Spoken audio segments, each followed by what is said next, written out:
성경 봉독입니다. 다 같이 일어나셔서 에베소서 1장 13절에서 14절 말씀 다 같이 합독하시겠습니다. 에베소서 1장 13절에서 14절 말씀입니다. 읽겠습니다. 그리스도 안에서 너희도 진리의 말씀 곧 너희의 구원의 복음을 듣고 또한 그를 믿어 약속의 성령으로 인치심을 받았다. 이 성령이 우리 유업의 보증이 되시니 이는 하나님의 소유가 된 백성의 구속을 위한 것이며 또한 그분의 영광을 찬미하게 하려는 것이다. 아멘. 앉아주시기 바랍니다. 오늘도 계속 이제 3권 2장 믿음장인데요. 그 믿음의 정의와 속성에 대한 설명입니다. 오늘은 36절부터 시작합니다. 36절에서는 마음의 문제로서의 믿음에 대해서 얘기를 합니다. 먼저 여러분들 저는 누누이 얘기하지만 성령론을 올바로 알아야 돼요. 성령론을 올바로 모르면 여러분들은 헷갈릴 게 많을 거예요. 즉 이렇게 표현해 볼게요. 성령론을 모르면 성령께서 내 안에 인치심으로 인해서 나를 어떻게 인도하시는지를 몰라요. 내 의지인가, 내 생각인가, 아니면 하나님의 뜻인가, 이게 구분이 안 될 거예요. 성령론을 모르면. 그러다 보니까 사람들이 성령론을 올바로 깨닫지 못하는 사람들은 이제 두 가지를 하겠죠. 자기의 의지로 열심히 자기의 의지에 자기 방법대로 자기의 뜻대로 살아가는 게 하나님과 일치한다는 잘못된 생각 속에 살아가든지, 아니면 그냥 정말 아무것도 안 하고 하나님께서 베풀어 주실 때까지 기다리는 게 되든지, 둘 중에 하나가 될 거예요. 근데 성령님은 그렇지 않아요. 성령님은 인격적이라고 얘기했잖아요. 그렇죠? 인격적인 하나님은요, 먼저 우리를 깨우쳐 주십니다.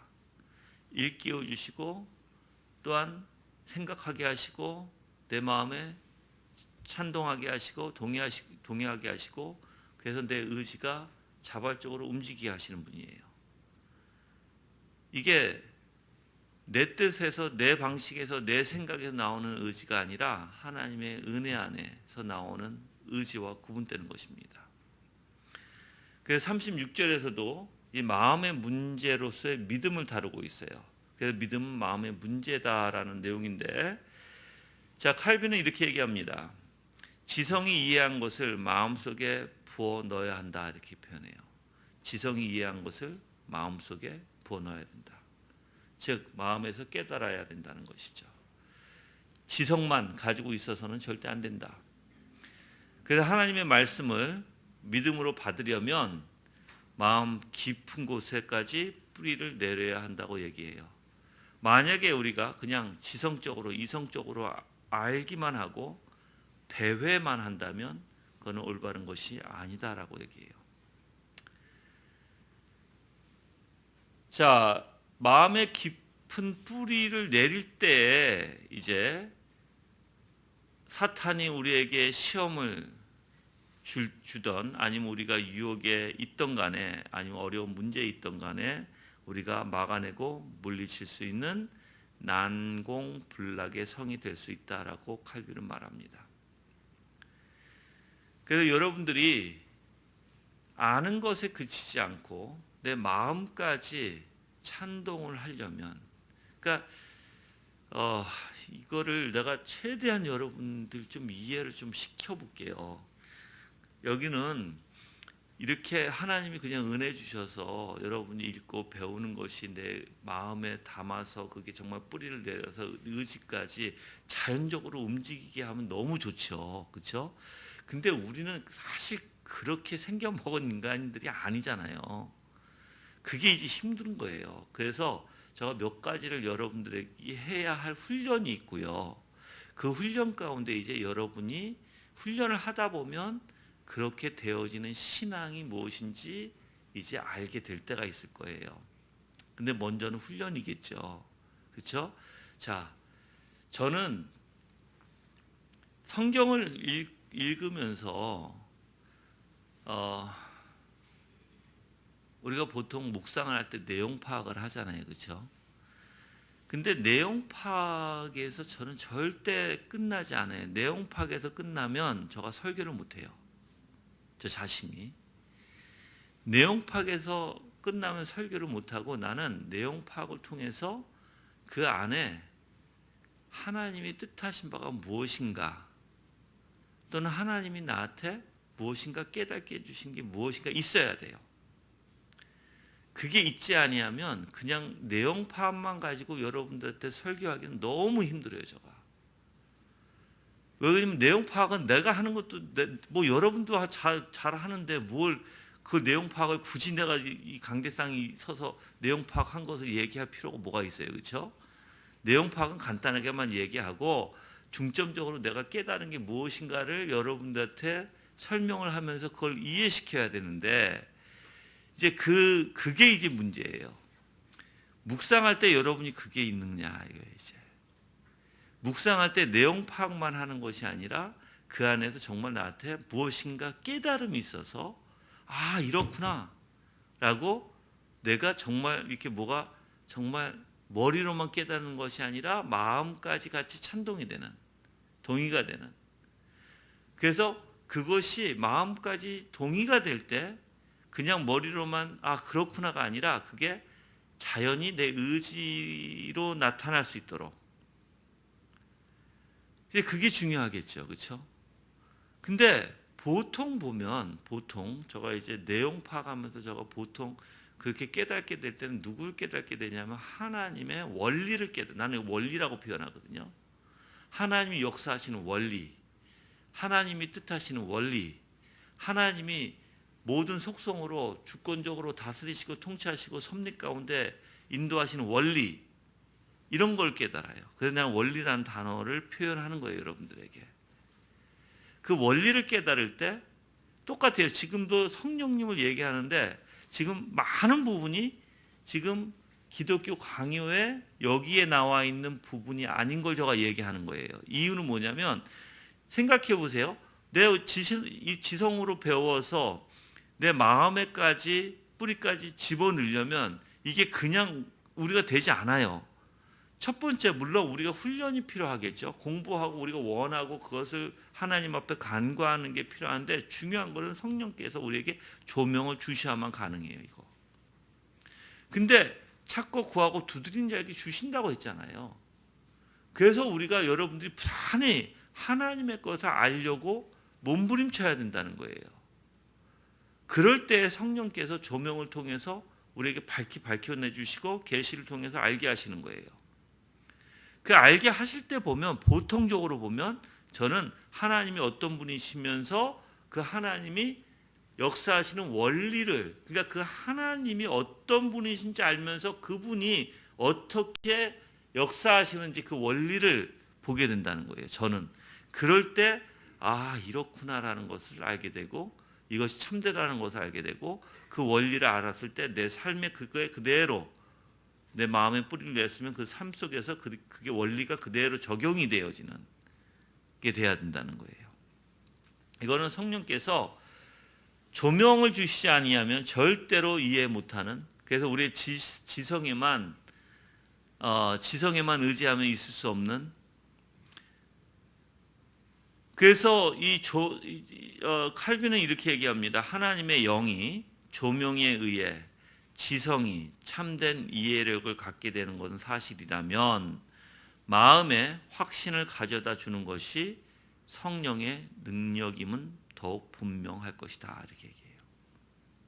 그러니까 조명이 있어야 되죠. 그래서 지성에 참된 이해력을 갖게 되죠. 그리고 마음에 확신을 내려주신다는 것. 그래서 확신의 원리는 머리로서만 확신이 아니라 내 마음에서의 확신이죠. 그게 바로 성령님의 능력이라는 거예요. 왜 그러냐면 칼빈은 이렇게 얘기해요. 참 맞는 소리 같아요. 여러분들 우리의 지성이 우둔하죠. 근데 우리의 마음은 더 불신앙을 갖고 있다. 더 큰 불신앙. 그러니까는 지성의 우둔함보다 마음이 더 심하다. 이거예요. 그래서 지성이 사상을 얻는 것보다 마음이 확신을 얻는 것이 더욱 어렵다라고 얘기해요. 마음의 확신을 얻는 게. 여러분들 같이 사는 부부일 때도 같이 살면서 마음에 못 믿는 확신이 들어올 수도 있고요. 또 반대로 믿는 확신이 들어올 수 있어요. 그렇죠? 왜 그런 확신이 들어와요? 같이 살다 보니까 일구일투족 그 사람이 어떤 사람인지 잘 알잖아요. 그렇죠? 잘 아니까 내 마음이 정말 신뢰할 수 있는 확신을 갖던지 아니면 불신하는 확신을 갖던지 똑같아요. 하나님과의 이 확신은 하나님이 어떤 분이신지를 여러분이 봐야만 확신되어지는 거예요. 근데 우리가 눈으로 하나님 봐요? 못 봐요. 근데 희한하게 하나님을 볼 수 있는 원리가 뭐냐면 우리의 삶 속에서 하나님의 역사하심을 깨달을 때예요. 그 역사하심이 성경의 말씀과 다르지 않고 성경에 나와 있는 하나님과 다르지 않다라는 거죠. 이 믿음이라는 것은 그냥 말씀으로만 깨달음이 되는 게 아니라 실질적인 상황 속에서 내가 그 하나님의 역사하심을 볼 때 더욱더 확신해지는 거예요, 여러분들. 그래서 이제 성령께서 보증인이 되셔서 우리가 지성에 확실하게 받아졌던 그 이해되어졌던 그 약속들을 우리의 마음에 인치십니다. 그리고 그 약속들을 우리 삶 가운데 확증시켜 주시는 것입니다. 그게 이제 성령님이 하시는 역할이에요. 그래서 성령님이 하시는 역할이 바로 우리를 확증시켜 주신다는 거예요. 확증시켜 주신다. 그래서 에베소서 오늘 말씀이죠.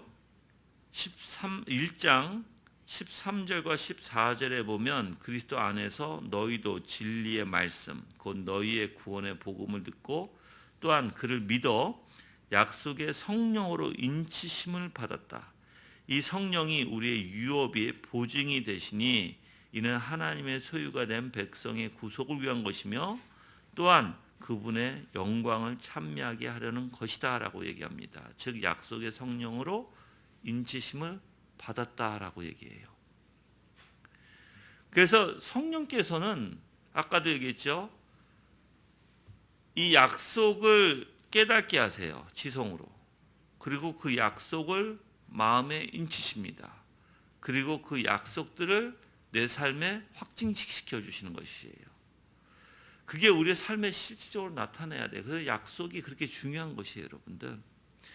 여러분들이 그럼 약속이 뭐라고 그랬어요, 여러분들? 약속은 구속사예요, 구속사. 하나님께서 우리를 구속해 주시겠다라는 약속이에요.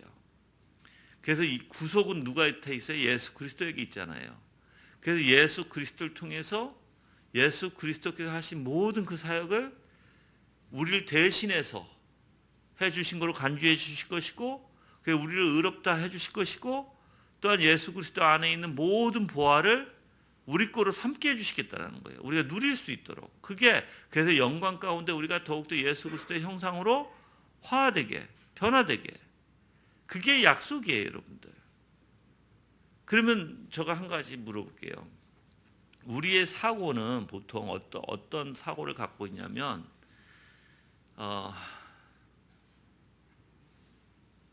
내가 직접 맛보지 않은 거, 내가 직접 경험해 보지 않은 것은 우리는 사실 몰라요. 그렇죠? 근데 이 하나님의 구속의 역사를 여러분들이 가만히 생각해 보면 지금 오늘도 우리의 삶 가운데 구속의 그 역사를 하나님께서 이루신 거거든요. 우리를 눈동자같이 보살펴 주시고 항상 우리와 함께 하시며 우리가 하나님 앞에 조금이라도 더 가까이 나갈 수 있도록. 그래서 하나님의 근데 이제 여러분들이 그렇게 나를 인도해 주시는 하나님을 사실 여러분의 삶 속에서 경험이 되어져야 돼요. 근데 우리는 생겨먹은 게 무엇인가 큰 일이 있을 때만, 뭐가 큰 일이, 나한테 좋은 일이 있을 때만 하나님이 하셨어요 이러잖아. 그건 잘못된 거예요 여러분들. 아주 사소한 일에도 하나님의 놀라운 섭리 가운데 역사가 있어요. 그것까지 여러분들이 민감하게 캐치를 해야 된다는 거예요. 그런 것들을 캐치 못하면 이제 그냥 나도 오늘 그냥 하루 살아간 거죠. 그냥. 그래서 하나님은 오늘이란 날을 우리에게 주신 것도 바로 우리를 구속하시기 위함이에요.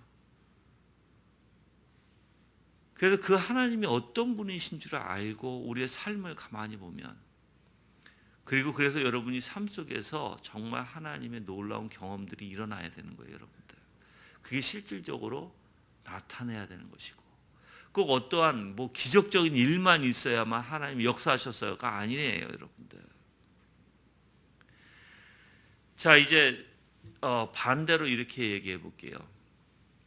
여러분이 그런 사소한 것을 볼 때 여러분은 변화될 거예요. 사소한 걸 볼 때. 또 반대로 얘기하면 이미 변화되기 시작하면 사소한 걸 볼 거예요.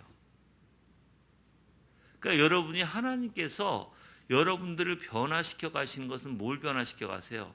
우리의 사고와 마음을 변화시켜 가시는 거거든요. 근데 우리의 사고가 다르고 마음이 다르잖아요. 안 보였던 것도 보여요. 깨닫지 못한 것도 깨닫게 돼요. 그게 성령께서 해나가시는 거예요 여러분들. 그래서 성령께서는 굉장히 민감하세요. 우리의 아주 작은 부분일지라도 성령께서는 우리와 같이 나누려고 하시고, 그래서 굉장히 우리가 이제 제가 성령론을 미국에서부터 배울 때는 센시티브 하시다. 굉장히 센시티브 하시는 분이다 라고 배웠어요. 그러니까 조금만 톡 건드려도 그냥 이렇게 파장이 쫙 이르는 분. 그만큼 민감하시다는 거예요. 그래서 여러분 또한 그렇게 성령의 역사가 여러분 안에 있다면 성령께서 여러분의 생각과 마음까지, 아까 제가 이제 시작하면서 이렇게 얘기했죠. 어떤 사람들은 성령론을 모르면 자기의 뜻이 무엇인지, 그러니까 자기의 뜻으로, 자기의 뜻하는 바로 자기의 의지로 움직이는 것인지, 성령께서 역사하셔서 움직이는 것이 이거 구분 못한다 그랬죠. 그러니까 사람들이 어떻게 돼요? 무조건 으쌰으쌰하는 거예요. 여러분들 굉장히 힘든 게 뭐냐면 진짜 성령의 뜻하신 바가 무엇인지 알고 움직이는 게 진짜 힘든 거예요. 으쌰으쌰 해가지고 운동권 같이 여러분들 사람을 막 이렇게 일깨우고 우리 합시다, 나갑시다, 뭐 더욱더 더 열심히 무엇을 합시다 추구하는 것은요 사람들이 잘해요. 왜요? 그 사람을 알아주니까, 그 사람이 나타나니까. 그래서 누군가가 주도권을 쥐고 딱 주도해서 나가는 일들은 잘 하려고 해요. 왜? 자기가 드러나니까. 그리고 또 그렇게 하는 것이 사람들은 익숙해요. 익숙한 게 뭐예요? 자기 멋대로 하는 거예요. 익숙한 게. 사실 제가 다시 올게요. 근데 다시 오는데 제가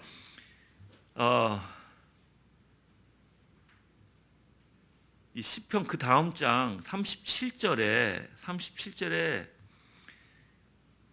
이사야서에서 나오는 내용이 있어요. 가볼게요. 이제 그것부터 내가 설명을 할게. 이 얘기를 했으니까 37절에 마지막 부분을 내가 좀 설명하고 내가 다시 36절에 가서 내가 다시 설명을 하고 넘어갈게요. 이사야서 30장 가볼게요.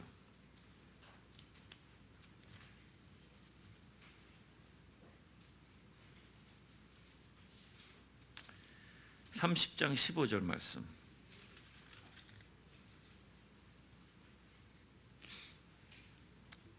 다 같이 읽겠습니다. 30장 15절 말씀 시작. 이스라엘의 거룩하신 분 주 여호와께서 이렇게 말씀하셨다.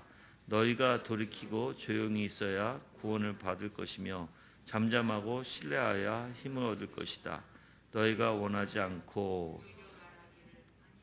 말하기를 아닙니다. 자, 여기서 보면은 너희가 돌이켜 조용히 있어야 구원을 받을 것이며 잠잠하고 신뢰하여 힘을 얻을 것이나라고 돼 있죠.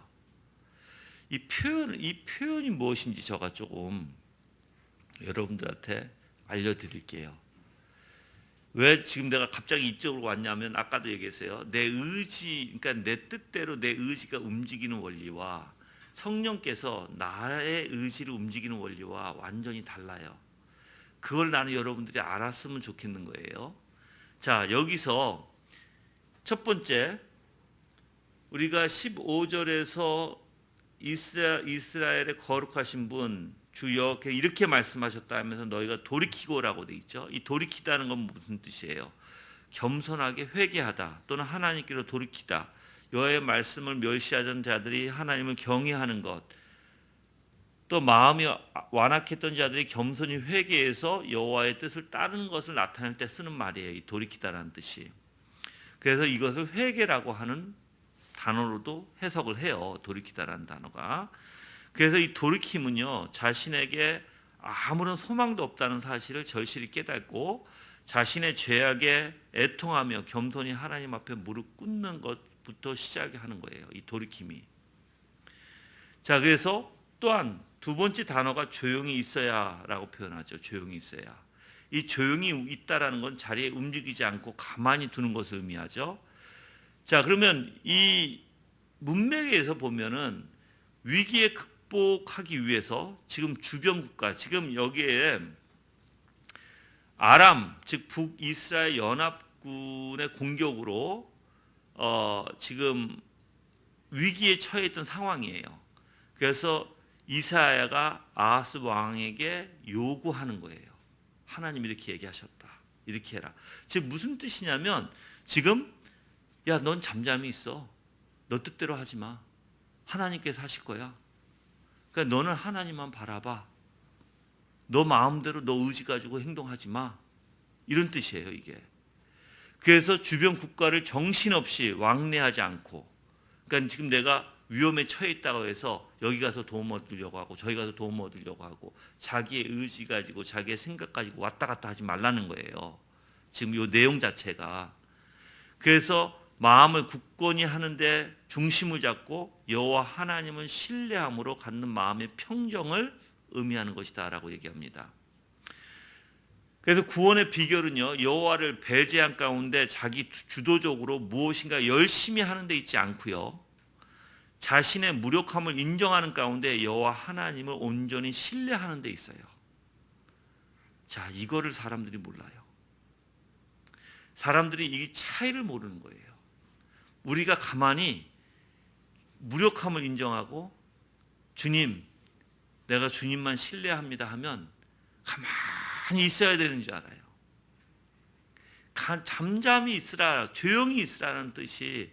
또한 우리가 시편에 가볼게요. 시편 37편 7절.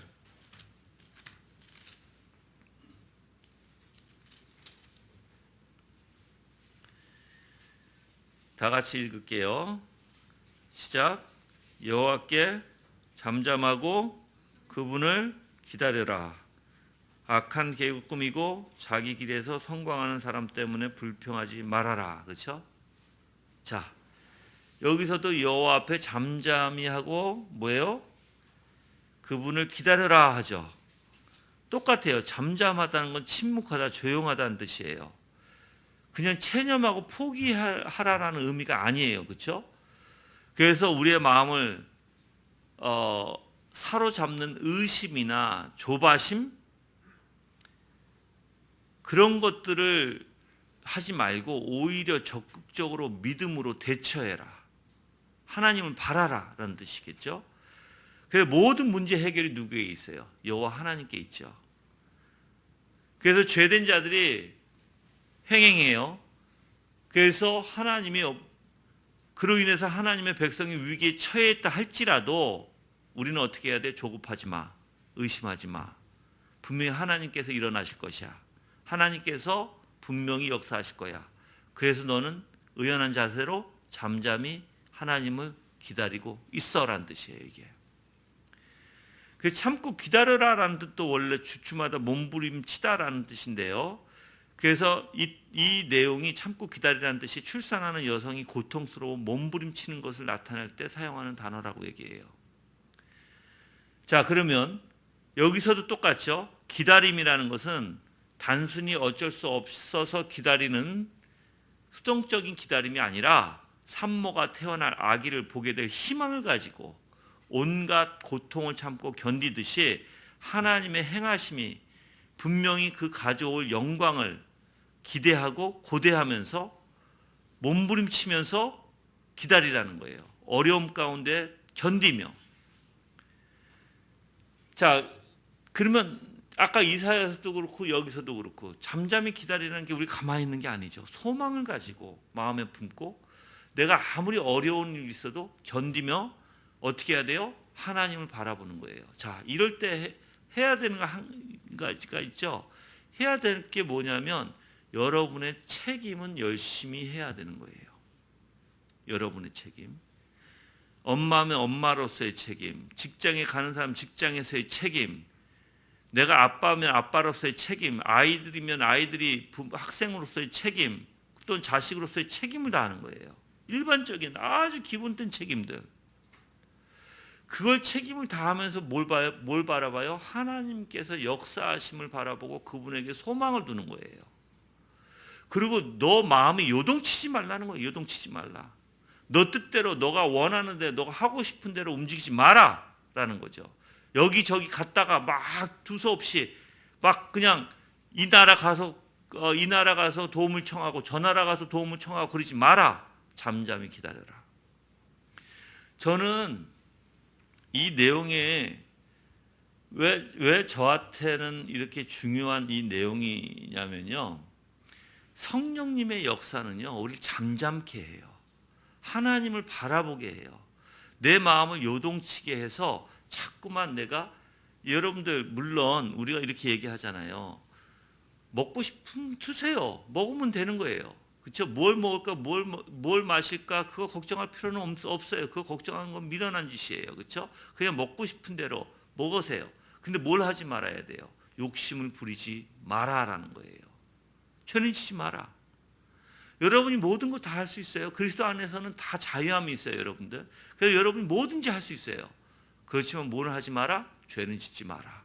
그거예요. 그래서 가만히 앉아 있는 것도 아니에요, 여러분들. 우리는 책임을 다하는 거예요. 근데 어떻게 책임을 다해요? 하나님의 뜻 안에서 잠잠히 기다리면서 하나님의 놀라운 역사를 바라보고 내가 하던 일을, 자, 이제 여러분들이 어떤 것을 결정을 해야 돼. A를 결정하든지 B를 결정해야 돼. 그렇죠? 결정하시면 돼요, 여러분들. 아무거나. 이거를 결정할까 저걸 결정할까, 죄만 안 되면 돼요. 아무거나 결정하세요. 하나님의 뜻 가운데. 뜻은 뭐예요?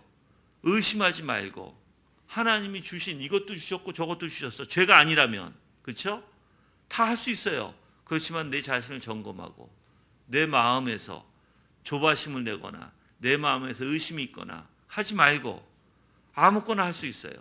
내가 먹는 것 같이 아무거나 할 수 있어요. 근데 이제 어떤 분들은 이제 A를 할까 B를 할까, 뭐 이 직장을 갈까 저 직장을 갈까, 아무 직장이나 가면 돼요, 여러분들. 근데 거기는 뭐가 있어야 돼요? 많은 사람들은 돈을 보고 가죠. 아니요, 그게 잘못된 거죠. 이 회사에서 돈을 더 주니까 나 이 회사가 아니에요. 그렇게 가면 그게 그 초점부터 뭐가 된 거예요? 하나님의 뜻이 아닌 게 돼버려요. 그건 잘못된 거니까. 거기는 왜 가야 돼요? 내가 가서 더 하나님을 영화롭게 할 곳이 어딘가, 그걸 중점으로 보고 가야 되겠죠. 더 하나님을 영화롭게 할 곳. 그러면 어쩌면 더 어려운 곳으로 갈 수도 있어요, 여러분들. 그렇지만 하나님의 영광 뜬다면 그 안에서 내가 온전히 책임 있게 내 삶을 다하는 거예요. 그래서 여러분들이 세상에 살아나가면서 이것을 하든 저것을 하든 상관없어요. 죄를 짓지 마세요. 근데 나는 여러분들이 하지 말라는 건 있어요. 뭐냐면 자기 자신을 가두지 마세요. 그러니까 그 뭐라 그러죠? 이렇게 자기 자신을 가둬서 여러분들 우리는 세상에 나가서 빛과 소금이 돼야 돼요. 세상에 나가서 너는 세상이고 나는 아니야. 그러니까 딱 단절시켜 버려서 자기 자신을 가둬버리는 그런 거는 하지 마세요. 뭐라고 얘기하죠 그거를? 자기 이렇게 가두는 거를 하여튼 뭐 알아서 들으세요. 근데 그렇게 하면 큰일 나요, 여러분들. 그리스도인들은 그게 아니에요. 예수님도 그러지 않으셨어요. 예수님도 나가서 예수님도 어떻게 하셨어요? 많은 사람들하고 대화하셨고 많은 사람들하고 같이 있으시면서 어떻게 했어요? 다 죄인이에요. 다 죄인들하고 있으시면서 어떻게 하셨어요? 복음을 전하셨어요. 우리도 그래야 돼요. 나가서 이 세상에 살지만 어떻게 해야 돼요? 거룩해야 돼요. 네. 그래서 내가 청년들한테 보통 얘기하죠. 청년들이 보통 저한테 제일 먼저 일을 가면 일자리 직장을 가게 되면 저한테 물어봐요. 목사님 회식하자는데요. 일 끝나고 그 회식 자리가 있다는데요. 어떻게 해야 돼요? 가야 돼요? 말아야 돼요? 가. 근데 뭘 하지 마. 술은 먹지 마. 그래서 너가 분명히 그리스도인이라는 것을 알려. 그러다 보면 나중에 그 사람들이 오히려 얘는 그리스도인이니까 우리끼리 가자 해요. 여러분들. 또 그 자리에 가서도 어떻게 해요? 가서도 세상 사람들 같이 행하는 게 아니라 근데 그 사람들과 같이 대화도 할 수 있죠. 그 사람들과 같이 웃을 수도 있고 농담도 하실 수 있어요. 그렇지만 죄만 짓지 않으면 돼요. 그리고 옳은 말 하고 그렇다고 뭐 논쟁할 필요는 없고. 그러니까 이 세상 살아나가면서 사람들과 같이 저도 그래요, 여러분들. 저도 지금 그 수련원 그 땅 있는 주변에 그 동네 분들과 그분들은 정말 힘들어요, 여러분들. 다 어르신들이고 완전 고집과 자기의 완전 생각에 파묻혀서 자기의 생각이 최고고 자기의 생각만 얘기해요. 그분들하고 어떻게 하는데요, 제가? 다 그래도 대화가 돼요. 대화가 안 통하는 것 같지만 다 대화가 돼요. 그 나하고 얘기하는 걸 너무 좋아하세요, 다들. 여러분들 이 세상에 살면서 내 마음대로 내 뜻대로 사는 건 아니에요. 하나님의 뜻대로 살아야 되는데 그 뜻대로 살려면 첫 번째 생각과 마음이 예수 그리스도의 형상으로 잃어버리지 말아야 되는 거예요. 그 마음을 지켜야 돼요. 그 마음을 지키고 다 하세요. 예수 그리스도의 생각과 마음을 지키면서 모든 걸 하시면 돼요. 죄 가운데 죄만 빼놓고. 그러면 하나님의 뜻대로 하시는 거예요. 거룩하게 하시는 거예요. 근데 사람들은 생각과 마음을 예수 그리스도에 중점을 두지 않아요. 생각과 마음은 내 마음이 그리스도인가 이것도 점검하지 않아요. 내 생각이 그리스도의 생각인가 이거 점검하지 않아요. 그러면서 뭐예요? 자기 욕망에 이끌리는 대로 해요. 자기의 판단에. 그들이 A라는 걸 하고 B라는 걸 하고 C라는 걸 아무리 해도 다 자기의 욕망에 이끌려서 하게 되는 거예요. 그게 아담의 후손들이에요, 여러분들. 아담의 후손들은 자기의 욕망과 정욕에 이끌려서 하는 행동들이에요. 의지 자체가. 그걸 얘기하는 게 아니에요, 저는. 그걸 내려놓고 생각과 마음이 예수 그리스도에 채워서 내 욕망대로, 내 야망대로, 내 욕정대로 쫓아가는 게 아니라 거기에 사로잡혀서 움직이는 게 아니라 그걸 다 내려놓고 생각과 마음이 온전히 그리스도의 형상으로 움직이라는 거예요. 무슨 소리인지 아시겠죠? 이게 바로 우리가 얘기하는 알미니안주의도 아니요 하이퍼 칼빈주의도 아닌 하나님의 은혜 가운데 내 마음대로 그리스도 안에서 자유함을 얻는 거예요. 근데 자기네들은 신앙으로 한다고 하지만 가만히 보면 다 자기의 정욕의 욕심에 이끌려서 그거에 사로잡혀서 행동을 해요. 그래서 어떤 사람들은 주식을 막 하죠. 다 자기의 욕정에 사로잡혀서 욕망에, 욕심에. 어떤 사람은 공부를 해요. 왜? 뭐에 사로잡혀서? 욕심에 사로잡혀서. 자기의 야망에. 그건 안 된다는 거예요, 여러분들. 우린 자유함으로 해야 돼요. 자유함. 예수 그리스도 안에서의 자유함. 예, 공부 열심히 하세요. 근데 욕망에 사로잡히지 마세요. 내 야망에 사로잡히지 마세요. 내가 잘해야지 그런 욕심에 사로잡히지 마세요.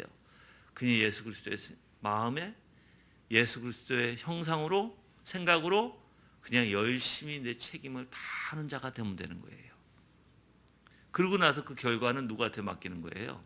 하나님께 맡기는 거예요, 여러분들. 그 잘했건 잘못됐건 그게 문제가 아니에요.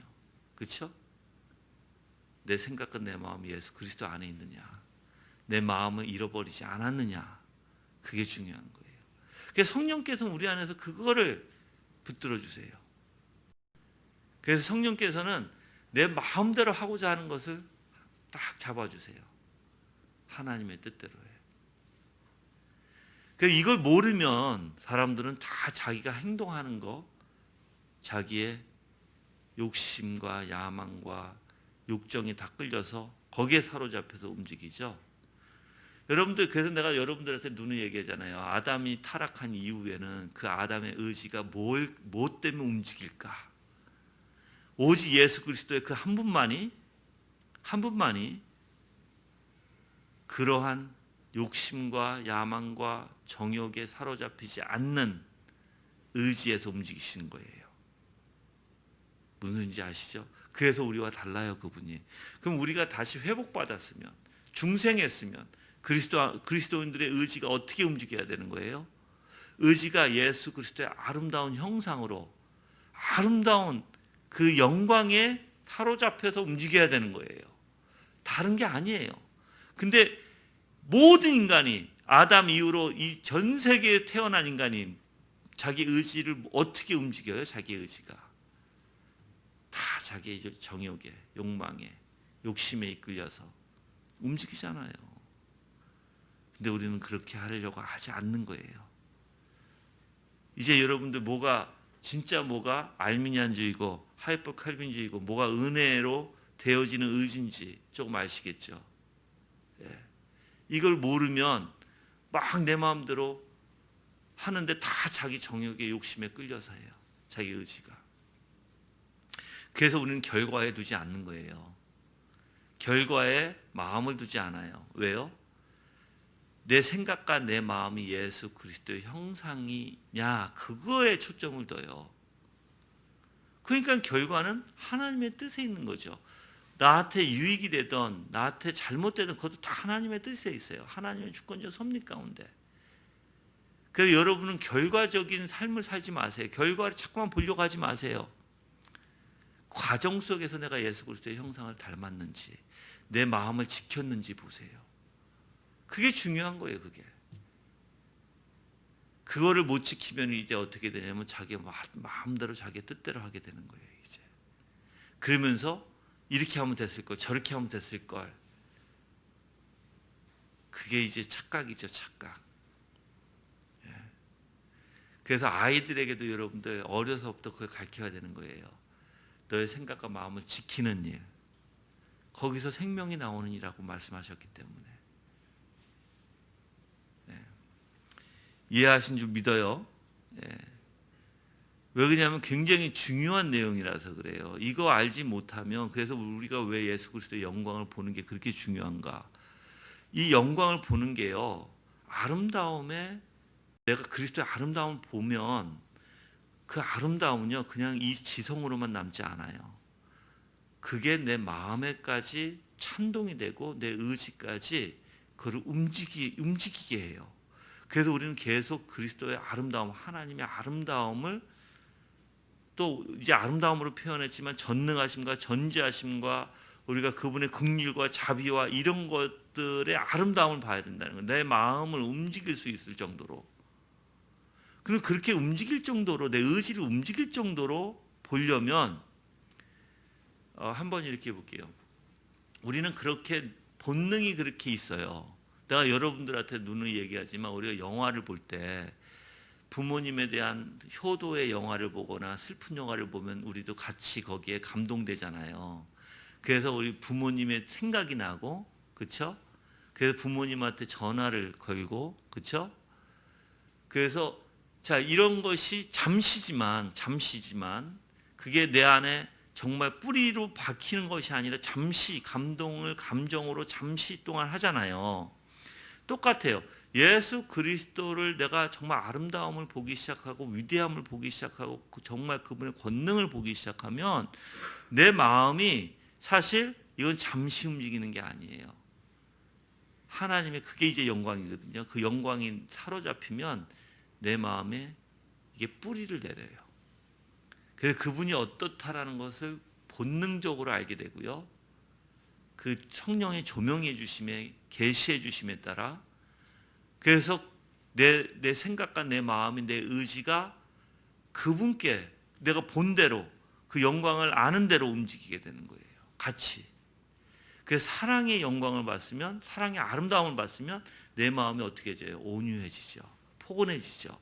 나도 그러한 사랑을 다른 사람들한테 자연스럽게 베풀게 되는 거예요, 여러분들. 그게 이제 뿌리가 내리게 돼요.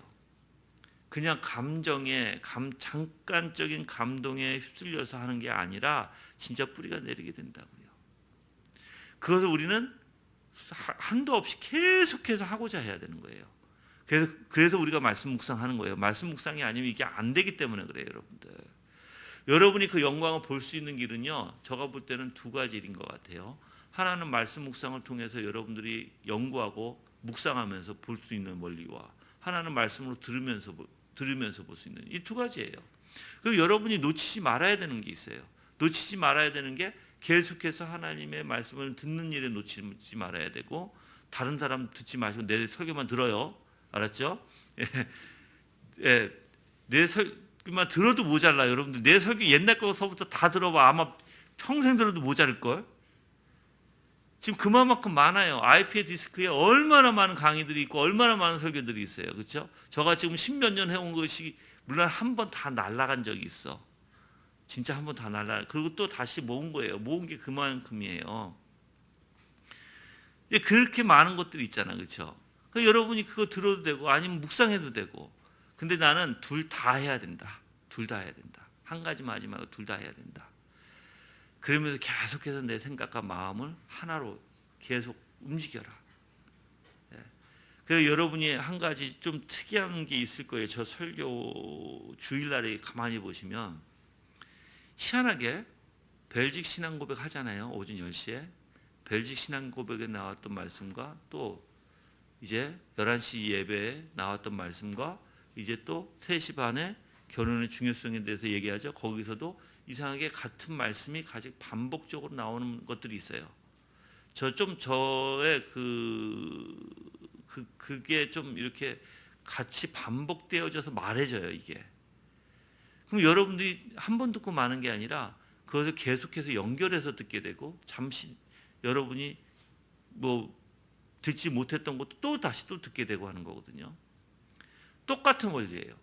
묵상의 원리가. 묵상의 원리가 계속해서 연결이 돼요. 어저께 했던 묵상과 오늘 했던 묵상이 연결이 되고 그래서 무엇인가 자꾸만 하나님 나한테 무엇인가 계속해서 생각해 주시는 게 있다고요. 그걸 해야 된다는 거예요. 그거를. 그래서 교회가 다 한 말씀에 그리고 똑같은 묵상에 똑같은 말씀이죠.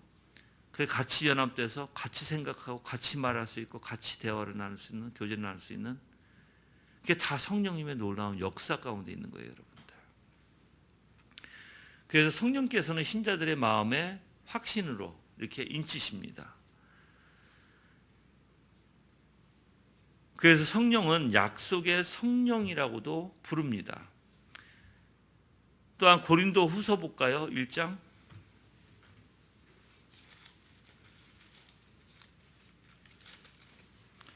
1장 21절에서 22절이에요.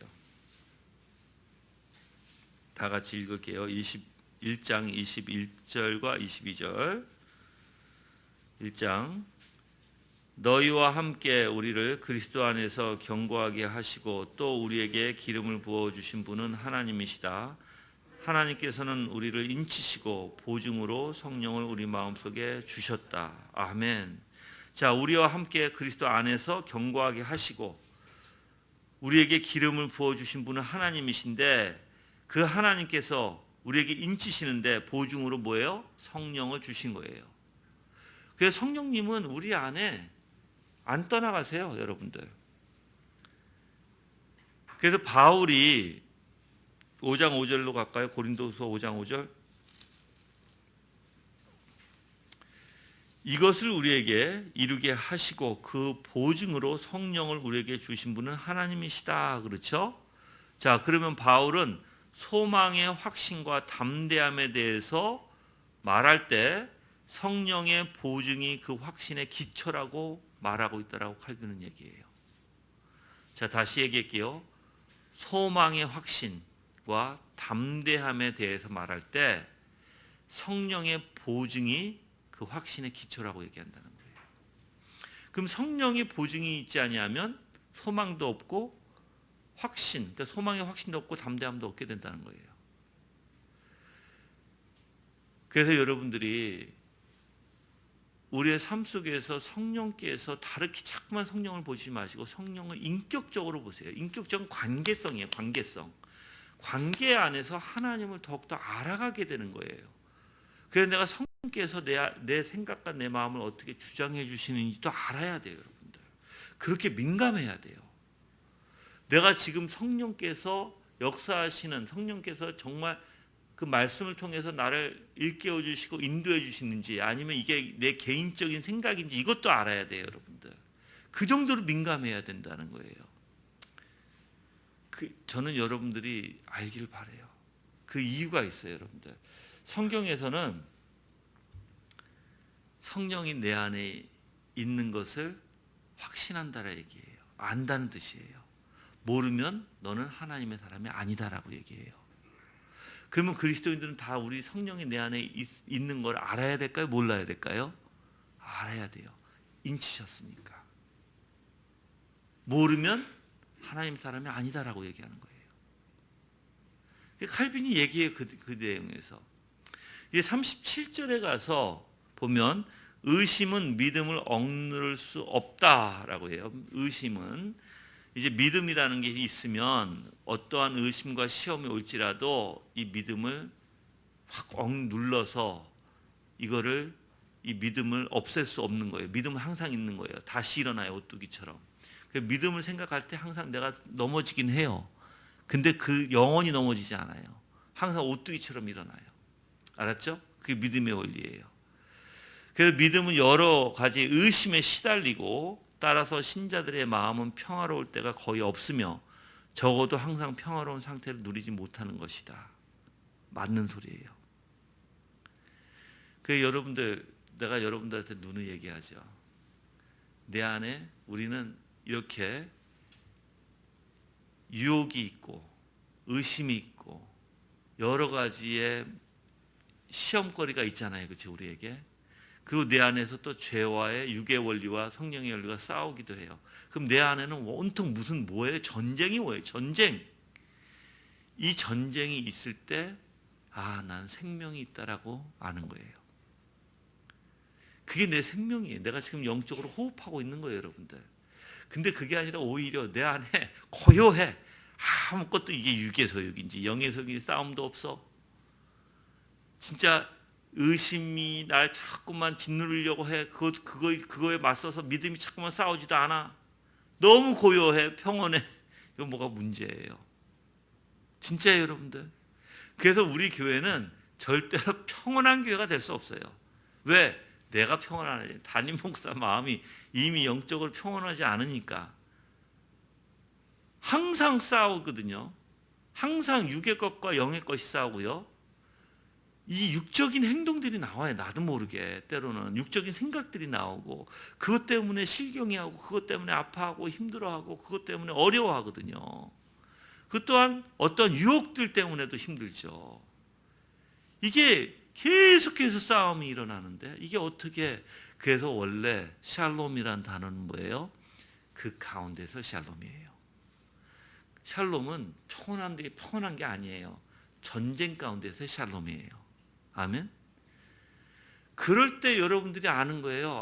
내가 성령의 역사, 하나님이 날 건드리고 있고 나를 만지고 있고 성령께서 역사하고 계시는구나 알게 되는 거예요. 그러니까 더 확신을 갖게 되는 거예요. 그러니까 내가 하나님의 사람이라는 걸 더 확신하게 되죠. 하나님이 나를 더 붙들고 계시다는 걸 확신하게 되죠. 자, 이제 그런 확신이 생기면 어떻게 감사가 돼요. 그리고 더 하나님을 의지하게 되고 감사가 되면서 또 확신이 생기니까 어떻게 돼요? 나는 하나님의 사람이라는 것을 알게 돼요. 알 때 어떤 현상이 일어나죠? 더 믿음의 자람이 있게 돼요. 더 믿음이 커져요. 그런 확신이 있으면 있을수록. 예. 그래서 칼빈은 이렇게 얘기해요. 평화로운 상태를 뒤흔들지라도 그들은 유혹의 골짜기에서 헤어나와 일어서든지 정신 차려 깨어 있든지 한다. 믿음 있는 사람들은 아무리 나를 뒤흔들지라도, 평화로운 상태를 뒤흔들지라도 이 유혹의 골짜기에서 나와서 정신 차려 깨어 있다라고 하는 거예요. 믿음은. 그래서 시편에서 46편에 가볼까요? 시편 46편 1절에서 3절까지 다 같이 1절 3절까지 읽을게요. 시편 46편 1절 3절 읽겠습니다. 하나님은 우리에게 피난처와 힘이시니 환난 때에 만날 큰 도움이시다. 그러므로 땅이 변하고 산이 흔들려 바다 깊은 곳에 빠지더라도 물이 소리치며 거품을 내고 그 거센 파도에 산이 요동하더라도 우린 두려워하지 아니할 것이다. 아멘. 그렇죠? 바로 이게 믿음이라는 거예요. 이거 누가 해줘요? 성령께서 해주시는 거예요. 그럼 우리가 뭐 할 때? 하나님만 바라볼 때. 하나님만 바라볼 때는 뭐예요? 말씀만 붙들 때. 말씀만 붙들 때가 뭐예요? 말씀을 묵상할 때. 말씀을 묵상할 때가 뭐예요? 말씀으로 우리 생각과 마음에 채워넣을 때. 이런 역사가 일어난다는 거예요, 여러분들. 그러면 말씀이 내 생각과 마음을 주장하고 채워넣는 사람이 이렇게 가능하다는 거예요, 이게. 왜요? 성령은 뭘 채워넣으세요, 우리에게? 말씀. 그리스도를 채워넣잖아요. 그게 성령의 역사예요. 우리를 말씀과 떨어뜨려 놓지 않아요, 성령은. 절대로. 말씀과 떨어진다는 건 뭐가 문제예요, 그 사람은. 그 사람은 성령이 없는 사람일 수 있어요. 어떻게 말씀을 싫어해요? 성령이 없는 사람, 있는 사람이. 그렇죠? 성령이 있는 사람은요, 말씀을 자기 생명같이 여겨요. 말씀이 없으면 안 돼요. 말씀을 안 먹으면 뭔가 이상해요. 오늘 하루라도 말씀을 뭔가 안 먹으면 뭔가 이상한 거야. 뭔가 거북한 거야. 싫은 거야. 그래서 말씀으로 가게 돼 있어요. 근데 몇 날 며칠 말씀을 안 먹어도 괜찮아. 아주 편해. 말씀 안 먹어도. 말씀 묵상 안 해도 아주 편해. 그건 뭔가 이상하다. 그 사람은 뭔가 이상하다. 또한 시편 3편 5절 갈게요. 시편 3편 5절.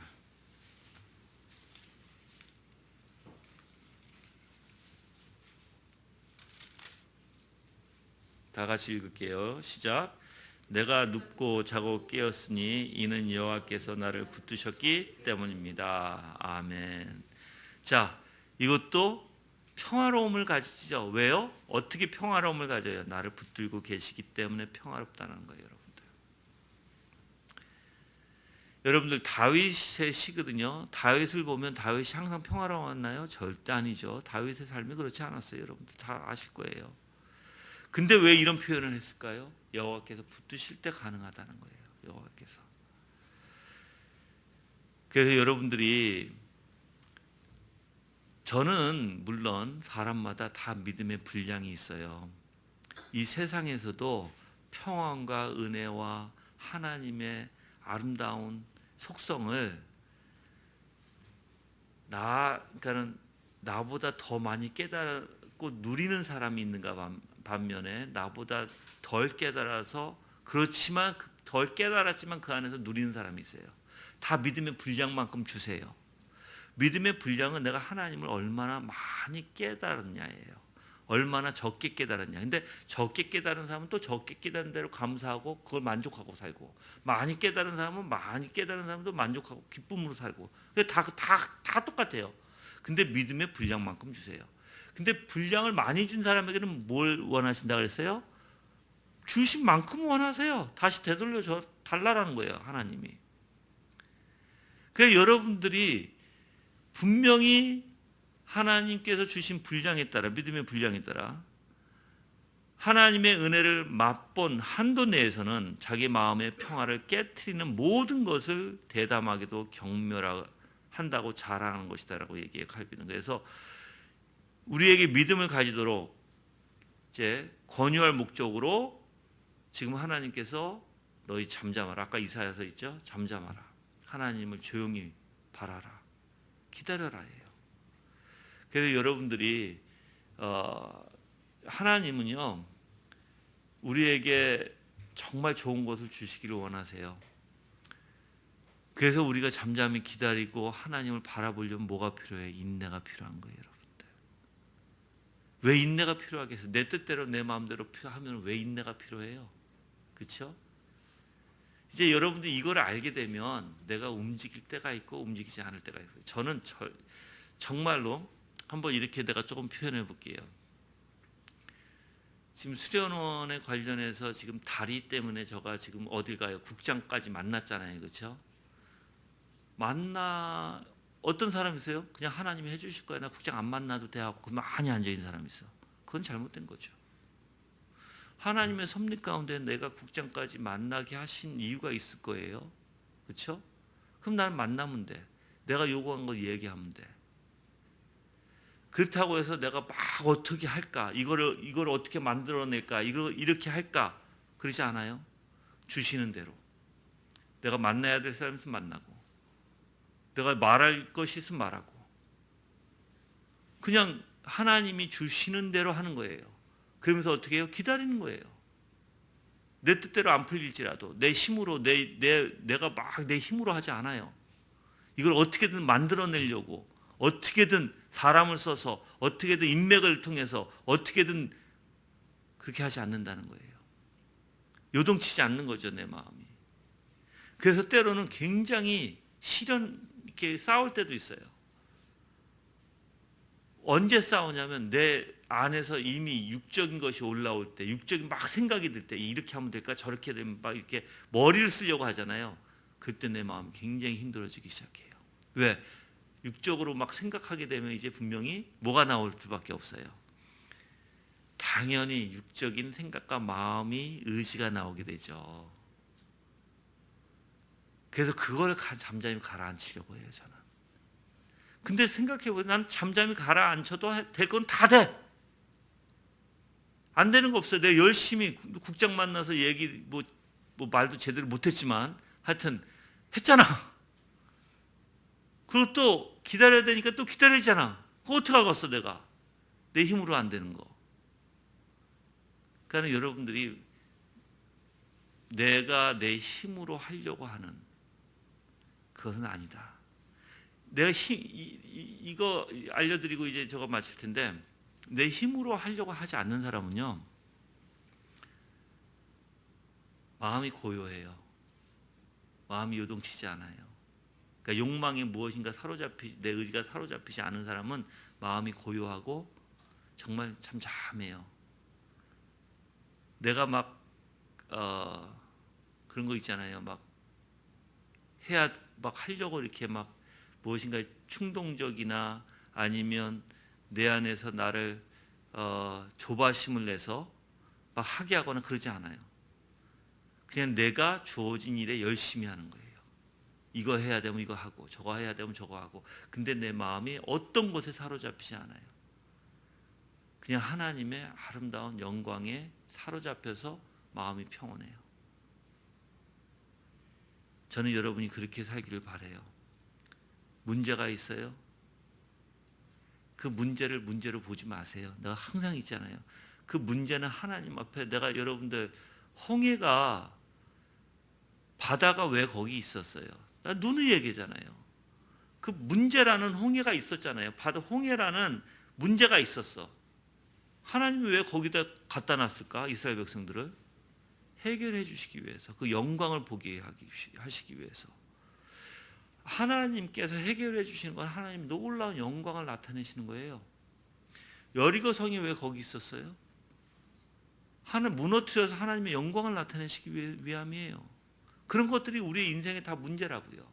똑같이 어려움, 지금 문제, 어떠한 내 상황이 어떤 문제들이라고요. 근데 그 문제들을 해결해 나가시는 하나님의 영광을 보셔야 돼요, 여러분들. 아무리 사소한 걸지라도. 근데 그것을 내가 이제 문제를 하나님 앞에 맡기지 못하고 자꾸만 내 힘으로 하려고 해. 내가 스스로 바다를 건너려고 뗏목을 만들고 조그만 배를 만들어서 또는 어떻게 하면 저걸 건너갈까 열심히 내 머리를 써서 그게 되지 않는다는 거예요, 여러분들. 그냥 하나님의 약속에 의지해서 하나님만 바라볼 때 하나님께서 그런 문제를 하나씩 해결해 나가신다. 근데 이제 이것도 있어요. 분명히 그러면 홍해를 가를 때 분명히 모세가 해야 할 일이 있었죠. 하나님께서 야단치셨거든. 넌 뭐 하느냐? 빨리 그 막대기를 바다에 태라 했어. 이게 모세가 해야 할 일이야. 근데 그것도 안 해. 내가 해야 할 일을 안 해. 아무것도 안 하면서 그냥 가만히 있으면 돼요? 안 된다는 거예요, 여러분들. 여러분이 해야 할 일을 해야 돼요. 여리고 성도 어떻게 했어요? 진을 나를 해서 7일을 어떻게 돌았어요. 그게 그 사람들이 해야 할 일이에요. 그래야지 무너지는 거예요. 하나님 놀라운 영광이 나타나는 거예요. 근데 아무것도 안 해. 그 문제죠. 그러니까 사람들이 하이퍼칼빈주의나 알미니안주의가 뭔지 모르고 왔다 갔다 하는 거예요. 저는 여러분이 정말 하나님께서 여러분의 인생에 다 문제가 있잖아요. 그렇죠? 근데 그 문제를 내가 문제로 보느냐예요. 그 문제를 하나님의 눈에 둬야 돼요. 하나님이 보시는 원리에서 그 문제를 봐야지 되지, 그게 이제 더 이상 나한테 문제가 되는 게 아니라고요. 근데 우리는 하나님 없이 그 문제를 자꾸만 보려고 해. 그러니까 답답하고 힘들고, 그러니까 어렵고, 그러니까 내가 너무 지치는 거예요, 여러분들. 그 시선을 하나님의 시선에 두시고 하나님의 보시는 관점에서 그 문제를 바라보시길 바랍니다. 아멘. 그게 이제 성령께서 우리를 이끌어 가시는 방법이에요. 정말 그런 하나님을 올바로 아시길 바랍니다. 그리고 그러한 믿음이 있기를 바라요. 하나님 앞에 맡기는 믿음. 다음 주에는 38절서부터 하겠습니다. 38절 다 같이 합심으로 기도하는 시간 가질게요.